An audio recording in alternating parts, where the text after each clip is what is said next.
Guys, welcome back to my YouTube channel.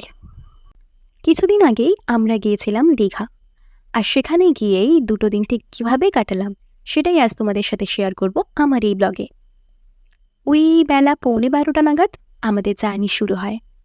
Medinipur থেকে দীঘা যেতে প্রায় 4.5-5 ঘন্টা সময় লেগে গেছিলো বলতেই পারো। আর ইতিমধ্যেই পেটের মধ্যে ঠিক এতগুলো ছুঁচো দৌড়চ্ছিল যে গন্তব্যে পৌঁছানোর পরই আমরা সবার প্রথম ছটপট আগে একটা রেস্টুরেন্টে ঢুকে পড়ি। আর এই যে কাঠফাটা গরমে বাসে জার্নি করার পর এসিতে ঢুকেই যে কী স্বর্গসুখ লেগেছিল, আহা হা, কী বলবো। আচ্ছা, যাই হোক, এই যে রেস্টুরেন্টে ঢোকার পরে কিছু ফটোজ ভিডিওস নেওয়ার পর আমরা খাবারের অর্ডারটা দিয়ে নিই। আর এরপর শুরু হয় আমাদের এক গুচ্ছ গল্প। আমাদের এই বকবকানি চলতে চলতেই চলে আসে খাবারও, তার বেশি দেরি না করে পেট পুজোটাও সেরে ফেলি। আর এরপরই শুরু হয় আমাদের হোটেল সন্ধান করা জার্নি। বললে হয়তো কেউই বিশ্বাস করবে না, তবে এটা সত্যি। প্রায় 45 মিনিট কিংবা 1 ঘন্টা ধরে হোটেল খোঁজার পর একটা হোটেল আমাদের মনে লাগে। হোটেলটার নাম হলো হোটেল সি বার দীঘা।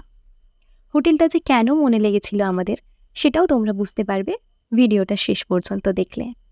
এতটাই টায়ার্ড ছিলাম যে রুমের ফুটেজ খুব একটা নেওয়া হয়নি, তবে হোটেলের কিছু মন কাড়া ভিউ তোমাদের সাথে আমি অবশ্যই শেয়ার করব।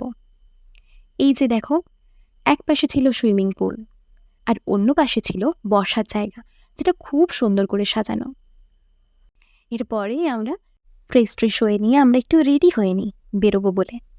তার কারণ যতই রাত হোক না কেন, ঘুরতে এসে রুমে বসে থাকে কি মানা যায়, তোমরাই বলো। আর তাছাড়াও রাত্রের সমুদ্রটাকে উপভোগ করার জন্য মনটা কেমন যেন ছটপট করছিল। তাই আর বেশি দেরি না করেই আমরা চলে যাই সেই সাইডে। বিচে একটু সময় কাটানোর পর আমরা চলে আসি ডিনারটা সেরে নেব বলে। যা, এর মধ্যে ভুলেই গেছিলাম সময়ের কথা। এসে দেখি না, প্রায় প্রত্যেকটা দোকানের মালিক তাদের ছাপ নামিয়ে ফেলেছে অলরেডি। তবু ভাগ্যবশত আমরা পিৎজা, বার্গার এসব পেয়ে যাই, আর তাই দিয়ে সেরে ফেলি সেদিনের ডিনার।